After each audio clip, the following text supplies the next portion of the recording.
It has now been 4 or possibly 12 days since Joe Biden was declared president-elect and Kamala Harris's sassy white friend.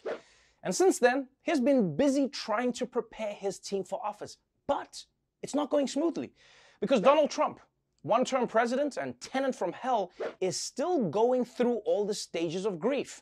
Denial, rage tweeting, undermining democracy, and back to denial. The president's latest moves indicate that he is not ready to concede anytime soon and that he may not leave all that gracefully. Several sources throughout government agencies indicate that President Trump has put out the word through his staff that he does not want any federal agency cooperating with the Biden transition team, and further that he doesn't want any government agency doing anything that would imply that Biden won the election. We're also learning that the White House has started to press these agencies to come out with a budget for next year, as if there will be no change at the White House. One administration official telling the Washington Post, quote, "They're pretending nothing happened. We're all supposed to pretend this is normal and do all this work while we know we're just going to have to throw it away," end quote. The Trump administration is reportedly also continuing to vet new political appointees for jobs in a second Trump term. President-elect Joe Biden Tuesday criticized President Trump's refusal to concede the election. I just think it's an embarrassment, quite frankly. The only thing that, how can I say this tactfully? I think it will not help the president's legacy. Shame, guys. Joe Biden is right. Does Donald Trump really want denying the election results to be his legacy? Because I'd like to remember him as the president who kidnapped kids and helped kill 240,000 Americans, not for this. And please, can somebody tell me, how is Trump still vetting candidates for new jobs? What's that job interview like? So tell me, where do you see yourself in 5 years? Nah, bitch, where do you see yourself in 5 weeks? Trump is the kind of captain who would have been taking job applications on the Titanic. So Daniel, do you have any experience working on a sinking ship? Should we leave? A lot of people are jumping overboard. Don't worry about them, they're just being dramatic. Let me show you where you're gonna be sleeping.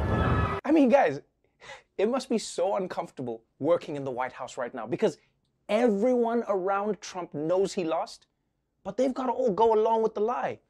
That's got to be exhausting, especially when you're already running a fever from COVID. But look, I'm sorry, Donald. This just isn't going to work. You can't pretend that everything's fine when the whole entire world saw you get fired. My nigga, if people in Bosnia know you don't have a job, you do not have a job. Honestly, people, I don't think Donald Trump has ever looked more pathetic than this. And yes, I'm including the time he played tennis in his sport diapers. Because the only way that he can overturn the election is to prove that there has been nationwide voter fraud. And the truth is, that's just not panning out. Election officials in states across the country report to the New York Times no evidence of widespread voter fraud. The Times reached out to top election officials in every state to ask whether they suspected or had evidence of illegal voting. None reported any major voting issues. As for Pennsylvania, the president claims, and I quote, "Pennsylvania prevented us from watching much of the ballot count." The Trump campaign went to federal court about this. Judge Paul Diamond, a George W. Bush appointee, heard the arguments, and by the end of the hearing, under questioning from the judge, the Trump campaign lawyer admitted, contrary to his initial complaint, that, yeah, there were, in fact, observers present. Similarly, a state judge in Michigan dismissed a lawsuit over access to ballot counting. She cited a lack of admissible evidence and whether the campaign had even sued the right party. In Georgia, the campaign sued over late mail-in ballots allegedly being counted. The judge dismissed it, again, for lack of evidence. Yep. Trump's claims are being thrown out in the courts all over the country. Michigan courts, Georgia courts, federal courts, even food courts are like, man, get your bullshit out of this Panda Express, Donald. He's getting thrown out of court so fast, the bailiffs don't even say, all rise. They're just like, nah, y'all can keep sitting, man. We won't be here long. Yeah, y'all just stay where you is. And here's the thing, guys. Everyone knows Trump lost. Even Donald Trump knows that he lost. You know how you know this?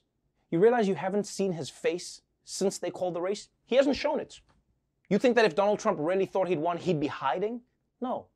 We know this guy. The guy would be holding a victory rally every single day. He'd be flying around the country on top of Air Force One, doing that weird jerk-off dance that he does.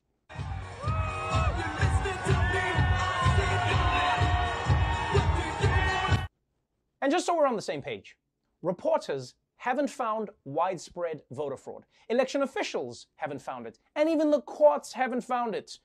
So now, Republicans are putting out a mass call for voter fraud investigation volunteers.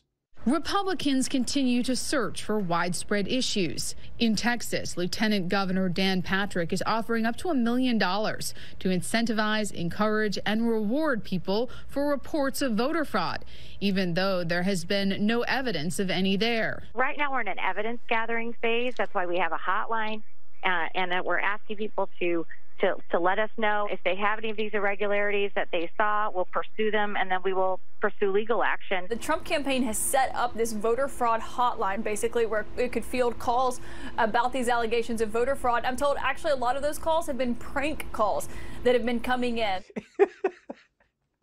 Oh man, these poor Trump lawyers. They're going to be getting into court like, Your Honor, I have a sworn affidavit proving voter fraud from a Mr. Seymour Butts and his good friend Ben Dover. And they're both very concerned. Wait a minute. But what do they expect? What do they expect? You're going to ask people to call in? What do you expect? The only calls anyone makes anymore are prank calls. Any other reason, you just text. Even when your granny calls you now, she's like, Hello, sweetie. Is your refrigerator running? Well, then maybe you should catch it, you loser. I also love how that one guy is offering $1 million for evidence of voter fraud. $1 million. That's how you know there's no voter fraud, man. You never offer $1 million for shit you think might actually happen. It's always like, oh yeah, I'll give you $1 million if Cheryl goes to the prom with you. If you ask me, the real surprise here isn't that the campaign was so desperate that they set up a fraud hotline. It's that they're not charging $3.99 a minute for it. You guys have only got like 70 more days to profit off this presidency. Come on, Donald. There's no time to waste.